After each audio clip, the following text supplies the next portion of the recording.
लोगों से कहना चाहता हूं, कम मेक इन इंडिया।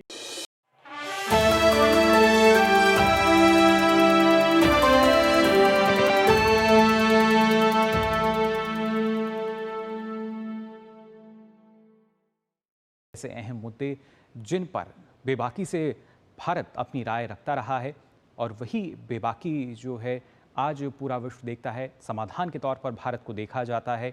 और उसी लिहाज से ये शिखर सम्मेलन जो है 16वां ब्रिक्स शिखर सम्मेलन काफ़ी महत्वपूर्ण, कई मायनों में महत्वपूर्ण और ख़ासतौर से अपने विस्तार के बाद ये पहला शिखर सम्मेलन, क्योंकि जो 15वां ब्रिक्स शिखर सम्मेलन था उसमें 6 नए सदस्य को शामिल किया गया था, लेकिन इस शिखर सम्मेलन में जो 5 वो देश हैं वो शामिल हो रहे हैं, हिस्सा ले रहे हैं और कई ऐसे महत्वपूर्ण मुद्दे हैं तमाम देशों के बीच। और जैसा आरिंद हमें बता रहे थे कि कैसे जो वैश्विक विकास की बात की जाए, विश्व कल्याण की बात की जाए, इन तमाम मुद्दों को लेकर काफ़ी अहम हो जाता है।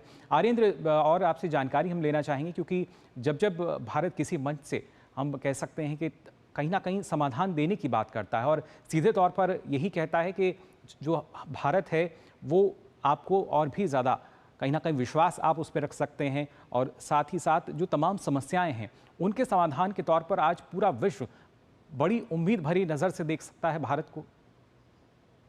बिल्कुल, और मुकुल, हम जो ये तस्वीरें इस वक्त दिखा रहे हैं, प्रधानमंत्री नरेंद्र मोदी ब्रिक्स शिखर सम्मेलन में शिरकत करने के लिए पहुंचे हुए हैं। प्रधानमंत्री का काफिला आता है, उसके बाद प्रधानमंत्री अपनी गाड़ी से उतर के इस शिखर सम्मेलन का जो पहला सत्र है उसके लिए जा रहे हैं। प्रधानमंत्री को जब आप चलते हुए ये तस्वीरें देखते हैं तो ये वो व्यक्ति है, वो वैश्विक नेता है जिसे आज दुनिया देखना और सुनना चाहती है, क्योंकि सबसे बड़ी चुनौती आपसी संघर्ष है जो इस वक्त दुनिया में चल रहे हैं, उसमें शांति के प्रयास कैसे रंग ला सकते हैं। अगर उस पर आगे बढ़ने की बात होती है तो सबकी निगाहें प्रधानमंत्री मोदी की तरफ होती हैं। मैं कल के 3 घटनाक्रम का जिक्र आपसे करना चाहूंगा जो ये बताता है कि प्रधानमंत्री मोदी का वैश्विक नेता के तौर पर कद कितना बड़ा है। जी, एक बार फिर से द्विपक्षीय मुलाकात में कल प्रधानमंत्री मोदी ने रूस के राष्ट्रपति से स्पष्ट कहा था कि साहब, संघर्ष से आगे बढ़ते हुए संवाद से शांति की ओर आगे बढ़िए। और ये बात ग्लोबल हेडलाइन के तौर पर नजर आई थी, क्योंकि कोई वैश्विक नेता नहीं जो इतनी साफ गोई के साथ में राष्ट्रपति पुतिन के सामने बैठ के उनसे ये कहे कि साहब आप इस संघर्ष को खत्म कीजिए। तो ये प्रधानमंत्री मोदी का ही एक तरीके से कद है, वैश्विक नेता के तौर पे कद है, जो वो इतनी साफ गोई से कितनी बार इस बात को कह चुके हैं। दूसरी बात जो हम आप बात चीन और भारत के प्रत्यक्ष में कर रहे थे कि हमने उसी प्रकार के शांति समझौते और शांति वार्ताओं और संवाद के माध्यम से हमारे जो LAC के मामले थे उसको रिजॉल्व किया है। तो ये बताता है कि जब भारत रूस से कहता है कि के बाद पिछले साल इसका जो विस्तार है वो किया गया और इस बार जो 5 अन्य देश हैं वो भी इसमें शामिल हो रहे हैं। और अभी जो शुरुआत होने जा रही है उससे पहले ये ग्रुप फोटो आप देख सकते हैं।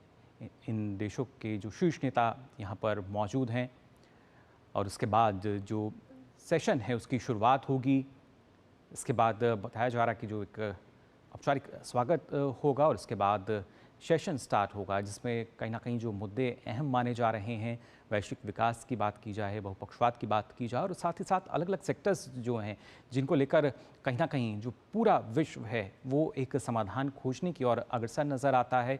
और वहीं पर जब भारत की भूमिका की हम बात करते हैं वो और भी ज़्यादा महत्वपूर्ण हो जाती है, क्योंकि हर एक क्षेत्र में भारत का लगातार यही कहना है कि संवाद के ज़रिए काफ़ी समाधान जो है वो हम निकाल सकते हैं।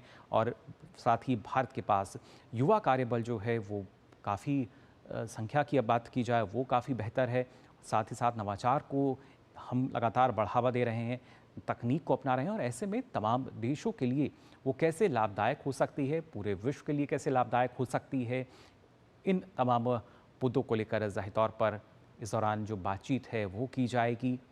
फ़िलहाल उस बातचीत से पहले जो पहला सेशन है, प्लेनरी सेशन, उससे पहले ग्रुप फ़ोटो यहाँ पर आप देख सकते हैं। ब्रिक्स के जो सदस्य देश हैं वो यहाँ हमें नज़र आ रहे हैं। हमारे संवाददाता आरेंद्र लगातार हमें जानकारी दे रहे हैं कज़ान से। आरेंद्र, जानना चाहेंगे आपसे, क्योंकि अभी फ़िलहाल जो ग्रुप फ़ोटो है वो हम देख पा रहे हैं और ये अपने आप में काफ़ी अहम हो जाता है, क्योंकि अब से पहले हम देखते थे कि सिर्फ जो ब्रिक्स के देश थे वो हमें नज़र आते थे, लेकिन अब विस्तार के बाद यहाँ जो संख्या बढ़ी है इसके ज़रिए कितनी मजबूती जो है वो ब्रिक्स में आ सकेगी। बिल्कुल। और ये जब कहते हैं ना कि आपका भरा पूरा परिवार होता है, तो भरा जी। पूरा परिवार जैसा नजर आ रहा है। ब्रिक्स का विस्तारित समूह यहाँ पे जो तमाम नेता है उनकी मौजूदगी ये बताती है कि ब्रिक्स कैसे शेप लेता हुआ नजर आ रहा है। ये बेहद महत्वपूर्ण है और बेहद महत्वपूर्ण इस लिहाज से भी है कि एक रीजनल कोऑपरेशन से इधर हट के अब ये तो कंसेंसस बनाने की कोशिश होती रही है। सपोज आपको पीपल टू पीपल कनेक्ट में क्या बेहतर करना है, उस पर कंसेंसस बनता रहा है। हम सभी सदस्य देश मिलके हेल्थ केयर सेक्टर में कैसे मिलके काम कर सकते हैं, उस पे कंसेंसस बनता रहा है। जी। Same with the education field में हम क्या बेहतर काम कर सकते हैं, बनता रहा है। कनेक्टिविटी पे हम क्या काम कर सकते हैं, वो सब चीजें तय होती रही। तो ये अपने आप में दिखाने बताने के लिए काफी है कि किस तरीके से साल भर तमाम मंथन हुए हैं, उस पे कंसेंसस बनाए और शीर्ष नेताओं की मुलाकात के दरमियान अब यहाँ पे उस कंसेंसस को एक आखिरी अमली जामा पहनाया जाएगा, जो ये बताने के लिए काफी है कि कजान घोषणा पत्र में किन बातों को प्रमुखता से रखा जाएगा, किन बातों को स्वीकारा जाएगा। तो ये अपने आप में बेहद महत्वपूर्ण है और जो पहला जो सत्र है उसकी शुरुआत हो चुकी है। तो यहाँ पर राष्ट्रपति पुतिन के अभिभाषण के बाद में अन्य नेता बारी बारी से अपनी बातों को रखेंगे। हालांकि ये क्लोज डोर सेशन लगातार कहा जा रहा था। जी। इस बात की हम उम्मीद कर सकते हैं कि अगर अन्य नेताओं के बोलने की तस्वीरें या बातें हम तक पहुंचेंगी तो उसकी जानकारी हम साझा करेंगे। लेकिन जो दूसरा सेशन होगा ओपन होगा और उसमें नेताओं का जो इंटरवेंशन होगा उसकी जानकारी हम लोगों को तस्वीरों के माध्यम से मिलेगी। तो वहां पे खुल के बातें रखते नेता नजर आएंगे और इन डिलिब्रेशंस के बाद में क्या कजान घोषणा पत्र एक ऐतिहासिक रूप से एक बड़ा बदलाव लाने का वाहक बनता है, ये देखना बड़ा दिलचस्प होगा। और ये बड़ा सुखद अनुभव भी कहा जा सकता है, क्योंकि ब्रिक्स जिसने ब्रिक्स से शुरुआत की थी, फिर ब्रिक्स हुआ और ब्रिक्स प्लस हो गया है।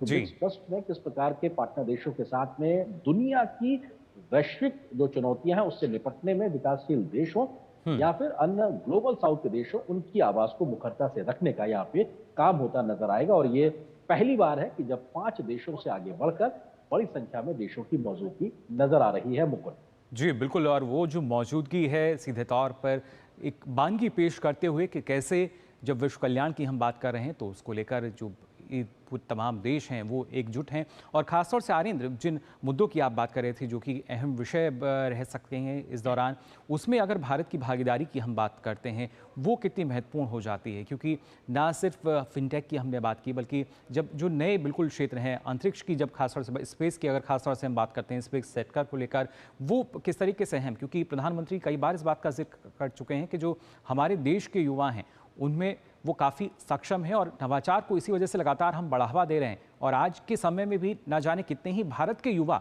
जो कि पूरे विश्व में हैं, दुनिया भर में हैं और कहीं ना कहीं अपनी मेहनत के बल पर, अपने काम के बल पर अपने देश का नाम रोशन कर रहे हैं। मुकुल, बहुत बड़ी बात आपने एक अच्छा इस्तेमाल किया शब्द स्पेस